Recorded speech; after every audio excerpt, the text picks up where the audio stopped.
Hello everyone, welcome to my channel. I hope you all are doing well. So guys, good morning everyone. আর আজকে হচ্ছে আমার last exam. তো আজকে ওই জন্য আমি একটু হ্যাপি ছিলাম আর একটু নার্ভাসও ছিলাম, বিকজ জানোই এক্সাম ডেজে সবাই একটু নার্ভাস থাকে। তো যাই হোক, তো ঘুম থেকে উঠেই সবার আগে তোমাদের একটু প্রাকৃতিক দৃশ্য দেখালাম। তারপরে আমি গেলাম, পট করে ফ্রেশ হলাম, ফ্রেশ করে ঝট করে রেডি হয়ে নিলাম, দেখতেই পাচ্ছ। আর গাইজ দেখো, দেখতে দেখতে আমার থার্ড ইয়ারটাও কমপ্লিট হয়ে গেল গাইজ। কীভাবে কমপ্লিট হয়ে গেল বুঝতেও পারলাম না। যাই হোক গাইজ, এই যে দেখতে পাচ্ছ এখন আমি এক্সাম দিতে যাচ্ছি। এক্সাম শেষ করে তারপর আমি গেছিলাম একটু শপিংয়ের জন্য, কিন্তু আমার কিছুই পছন্দ হয়নি, তো আমি কিছু কিনিনি। যাই হোক গাইজ, সেটা আলাদা ব্যাপার। তারপরে এইসব করে আমার খুব খিদে পেয়ে গেছিলো, তো তারপরে আমি গেছিলাম খাবার খেতে।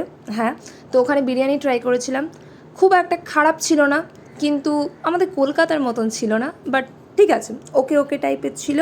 তো তারপরে আমি চলে আসলাম হোটেলে চলে এসে তারপরে এই যে দেখছো আটা ময়দা মাখতে শুরু করেছি, বিকজ আজকে আমি ভাবলাম যে আজকে এখন আমার চেন্নাইয়ের লাস্ট ডে, চলো একটুখানি ঘুরে ফিরে দেখা যাক, কারণ আগের বারে আমি খুব একটা বেশি ঘুরতে পারিনি।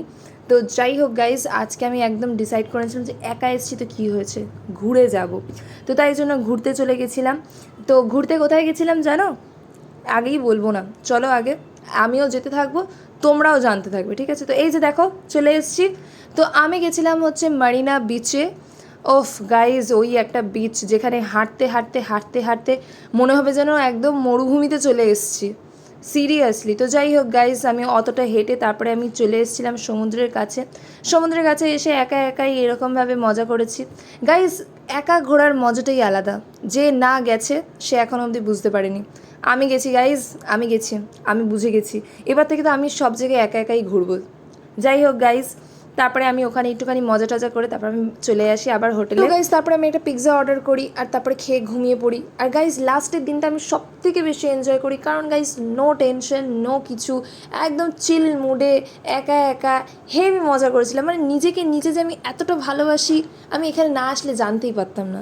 সো যাই হোক গাইজ, তারপরে আমি ঘুম থেকে উঠে রেডি হয়ে নিই, কারণ গাইজ আমার খুব সকালবেলায় ফ্লাইট ছিল। হ্যাঁ গাইজ, যাই হোক, এই যে দেখতে পাচ্ছ আমি একদম সেজে গুজে চম্পাকলি হয়ে গেছি। তো গাইজ, এই যে দেখো একেবারে মানে সূর্যের আলোও ফোটেনি, আর আমি বেরিয়ে গেছি আমার ফ্লাইটের জন্য, কারণ আমার এতটাই তাড়াতাড়ি ফ্লাইট ছিল তাই জন্য। তো যাই হোক গাইজ, এখন চলো বাড়ির দিকে ফেরা যাক, কারণ গাইজ যতই চিল মারি যাই মারি, বাড়ি তো ফিরতেই হবে, কারণ বাড়ি ইজ বাড়ি, বাড়ির মতন সুখ শান্তি কোথাও নেই গাইজ, যাই বলো তাই বলো। তো এই যে দেখতে পাচ্ছ আমি এয়ারপোর্টে পৌঁছে গেছি। এয়ারপোর্টে পৌঁছে আর কি, এয়ারপোর্টে যা যা ফর্মালিটিস ছিল সেগুলো কমপ্লিট করলাম। কমপ্লিট করার পরে ফ্লাইটের টাইম হলো, ফ্লাইটের টাইমে ফ্লাইটে চড়লাম, ফ্লাইটে চড়ে কলকাতা চলে এলাম। আর বেশি কিছুই করিনি। তবে গাইজ, ভিডিওর লাস্টে একটা কথা বলছি, যদি কখনও তোমরা চিন্তা করে থাকো, তোমরা ভেবে থাকো যে একা একবার ঘুরতে বেরাবে, প্লিজ বেরাও, প্লিজ একা একবার ঘুরতে যাও, মানে মজা চলে আসবে। আমি বেরিয়েছি তাই আমি জানি, মানে এটা একটা আলাদা ধরনের একটা ফিলিংস। মানে এখানে না তুমি পুরো মানে নিজের ওপর নিজে ডিপেন্ডেবল থাকো। মানে তুমি এই একা বেরোলে না তুমি বুঝতে পারবে যে তুমি নিজের জন্য কতটা যোগ্য। তো আমার মনে হয় যে প্রত্যেকটা মানুষের একা একবার তো এরকম বেরোনো উচিত। তো যাই হোক গাইজ, অনেকটা জ্ঞান দিয়ে দিলাম।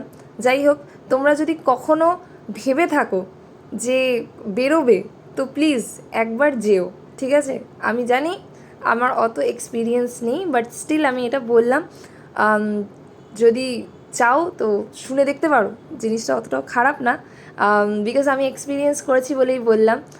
একবার বেরিও। আর আমি এবার থেকে একটা জিনিস ডিসাইড করেছি যে এবার থেকে যদি কোথাও ঘুরতে হয়, আমার সাথে কেউ না বেরোলে না বেরোবে, আমি একাই বেরিয়ে যাবো বস, কারণ আমার পুরো মজা চলে এসছে।